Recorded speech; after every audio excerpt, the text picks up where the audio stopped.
구독과 좋아요, 댓글 부탁드리겠습니다. 토비, 너도 부탁해. 어이구, 그래. 인사. 그래. 이번에는 이제 목입니다. 이걸 5가지를 쭉 하는 거예요. 목. 그러니까 이제부터는 앞에 5가지 케이스가 유사하게 돌아가겠죠. 목에 걸립니다. 이게 목의 옛날 글자예요. 그러니까 밑으로 뿌리 내리고 위로 이렇게 성장하는 모습이죠. 목은. 자, 목은 일수가 이화로 분열할 때 동시에 일어나는 원리다. 그러니까 1 밑에가 하도해서 1이었고 2였고 3이었죠. 그렇죠. 그래서 1 더하기 2는 3이 되는 거예요. 일수가 이화로 분열할 때 동시에 일어난다.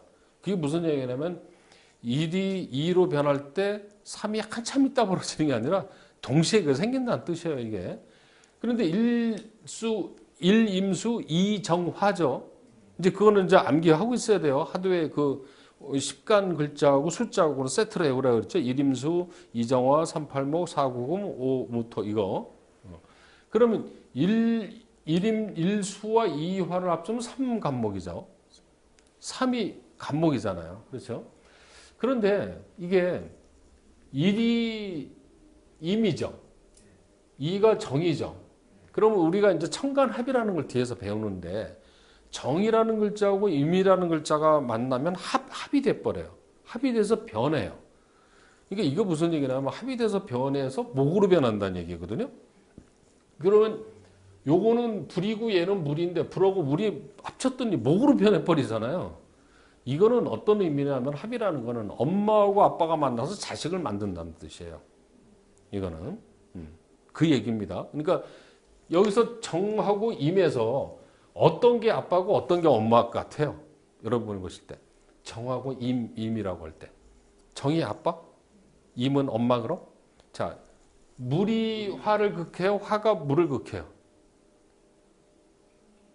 누가 이겨요? 수국화죠. 수국화죠. 극당하는 게 여자고 극하는 게 남자예요. 그러니까 임수가 남자라면 이거는 여자로 보는 거예요. 이거는 그렇게 짝이에요. 예. 그런데 이거는 임이 이기고 정이 지고 그 의미가 아닙니다. 이거는 정관이라고 하고 이건 정제라고 그러고 이건 남편, 이거는 처. 근데 이게 둘이 만나면 어떻게 돼요? 자식이 나오죠. 그래도 이 불과 수가 만나면 모구를 만들어낸다는 얘기예요. 근데 이게 자식이죠. 이거는 이제 그 청간합에서 나오는 얘기인데 이 원리에서도 1 더하기 1은 3이 나오더라는 거죠. 그 얘기고. 자, 이 봄빛이 쪼이면은 해변과 더불어 만물이 신장하고 팽창하는 모습이 목의 원리다. 이 목이라는 속성은 뭐냐면 이렇게 팽창한다는 뜻이에요. 목이 나무 이렇게 돼 있잖아요. 근데 목의 특성은 뭐냐면 이렇게 신장, 팽창. 그러니까 이 오행 공부를 하는데 가장 걸릴목이 뭐냐면 목하면 나무로 알고 있는 거예요. 그러니까 목의 속성은 신장하고 팽창하는 기운이에요. 이거는 스프링하는 기운. 봄을 스프링이라고 그러죠. 그러니까 팽창하고 늘어나는 기운. 이걸 목이라고 한다 이거죠. 자, 수증기는 상승하고 초목의 종자는 싹이 터오르고 줄기와 잎이 돼서 꽃이 피죠. 이 물이라는 글자가 생명력이죠. 근데 이게 나무를 통해서 위로 올라가서 뭐를 만들어내냐면 잎사귀와 꽃을 만들어내죠. 그러니까 물이 결국은 잎사귀와 꽃은 물이 변화된 모습이에요. 물이. 꽃이 열매가 익어지면 뭐를 만들어내요? 다시? 씨앗을 만들어내죠. 그리고 다시 물로 다시 돌아오는 거죠. 이게 순환입니다. 자연의 순환. 물이 목을 통해서 불로 가고 불이 열매를 맺어서 토로 가서 금으로 와서 금이 다시 물로 오는 거. 이게 순환이라는 거죠. 이게. 여기서 이제 수증기는 상승하고 종자는 싹이 튼다고 그러는데 싹이 트려면은 뭐가 있어야 돼요? 싹이 트려면 물이 있어야 되죠. 그 다음에 또 뭐가 있어야 돼요? 열기가 있어야죠. 그렇죠. 햇빛, 열기. 구렁이 알죠? 구렁이. 제가 그 동물의 세계를 한번 이렇게 보는데 구렁이가 알을 부화하는 방법이 나와요. 그런데 구렁이는 무슨 동물입니까? 냉혈동물이죠. 부화를 하려면 뭐가 있어야 돼요? 열이 있어야 되거든요. 구렁이 부화시키는 방법이 뭐냐면요. 사시가 몇 시에 사시? 9시에서 11시를 사시라고 그래요. 사시. 그러면 사시의 시간이 어떤 시간에 따뜻한 시간이죠. 햇빛 뜨겁지 않죠. 그 사시에 뱀이 나와가지고요. 밤새 굴에 있다가 사시에 나와서 햇빛을 쬐요. 몸을 데펴요. 그 열기로 들어가서 알을 품어요. 이거는 동물의 세계에서 본 거예요, 제가. 내가 주장하는 게 아니라. 그 열기로 알을 부화시킨다는 거예요. 그 열기로. 근데 구렁이 입장에서는 그 뱀이 다 그렇다는 거예요. 근데 구렁이 입장에서는 열이 좋은 거예요, 나쁜 거예요. 냉열동물인데. 힘들죠. 그러니까 알을 품는 게 그렇게 고통스러운 거예요, 뱀의 입장에서도. 근데 어쨌든 열기를, 태양열을 이용한다는 거죠. 그래서 그게 사시예요, 사실은. 9시에 11시에서. 이게 5시에 햇빛을 쏘이면은 뱀이 다 말라요. 안 돼요. 못 견뎌요. 그러니까 사시는 따뜻한 시간이잖아요. 햇빛이. 아직.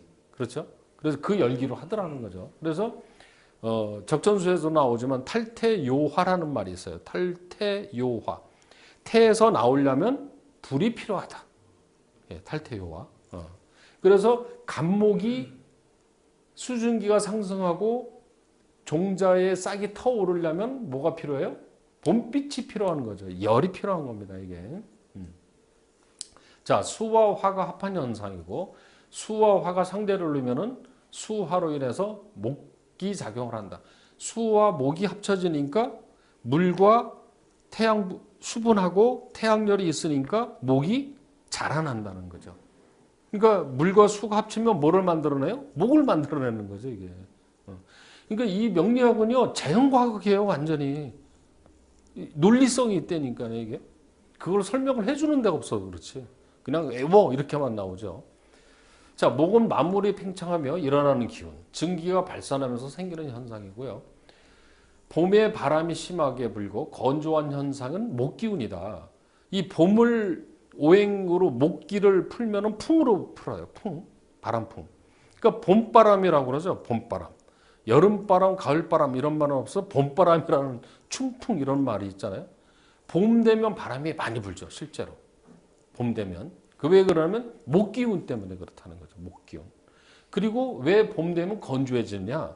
이 물이 햇빛에 의해서 위로 올라가기 때문에 그런 거예요. 그 위로 올라가는 기운. 그게 신장 팽창하는 모습이 또 되는 거죠. 자, 목의 원리는 꼿꼿하게 서서 위로 자라는 게 목의 기운이에요. 근데 왜 나무라고 했냐? 나무는 이렇게 위로 자라잖아요. 그렇죠? 그래서 나무를 상징적으로 얘기한 것 뿐이에요, 이거는. 자, 새벽 3시부터 9시까지를 인시, 묘시, 진시라고 그래요. 인묘진. 요 시간은 뭐냐면, 그러면 새벽 3시부터 2시간씩 갈라봐요. 이제 30분은 나중에 하고 그냥 편하게 3시, 5시 이렇게 봅시다. 공부할 때는 그렇게 하는 게 더 나아요. 3시에서 5시는 인시, 5시에서 7시는 묘시, 7시에서 9시는 진시 이렇게 되는 거예요.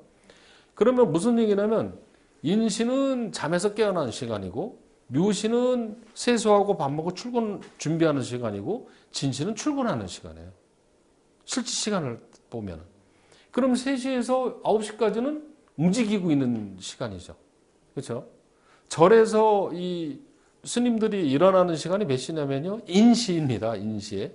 새벽 예불은 4시경에 해요. 3시에서 5시 사이 합니다. 그러니까 3시에서 5시, 7시, 9시까지라는 거는 이게 인묘진을 목국이라고 합니다. 남목국. 이 시간은 뭐냐면 누워있는 시간이 아니라 벌떡 일어나는 시간이라는 거예요. 예. 그 묘하게요. 이 인묘진 시간에 남자가 새벽에 발기하는 시간이요. 인묘진 시예요. 이것도. 실제로. 그거 다 관련이 있습니다. 그런 게. 자, 겨울을 해자축이라고 그래요. 이거 뒤에서 조금 이따 다시 한번 나올 건데. 해자축이 지나고 인묘진이 오면 해자축은 겨울이고 인묘진은 봄인데 봄이 오면은 뭐를 시작해요? 농사 짓죠. 그리고 겨울에는 집 안 짓죠. 그럼 봄이 되면 건축 사업을 하죠. 건축, 집 짓는다는 것은 뭐부터 세워요? 기둥 세우죠. 그렇죠. 세운다는 의미예요. 똑같이. 이거는. 농사 짓는 것도 결국은 이게 뭐가 쓴다는 뜻이에요. 그러니까 봄이라는 것은 일어서서 올라간다는 의미입니다. 이거는 전부 다. 자연 현상도 그래요. 전부 다. 그리고 밭을 갈고 씨를 뿌리면서 집을 세우는 거다. 이런 것을 무슨 기운? 목기운. 그러면 사주에 갑일주나 을일주 있는 사람은요, 기본 성향이 소극적일까요? 적극적일까요? 적극적이에요. 왜? 일어서는 사람이잖아요. 그렇죠? 그렇게 얘기하면 맞는 거예요, 그거는. 그냥 목기운을 여기 있는 걸 갖다가 사주를 가지고 응용을 해버려도 해석이 다 돼버려요. 이거는. 자, 용추라는 생동심을 바탕으로 적극적으로 추진, 아이디어를 창안하며 제안, 상신 건의하고 조직의 확대, 사세 확장, 건물의 신개축 등도 목의 원리다. 그러니까 목을 가지고 있는 사람은 이런 성향이 있다 없다? 있다. 이거예요. 적극적이고 뭔가 아이디어를 내고 창출하려고 그러고 그렇다는 거죠. 목 기운이 있는 사람은.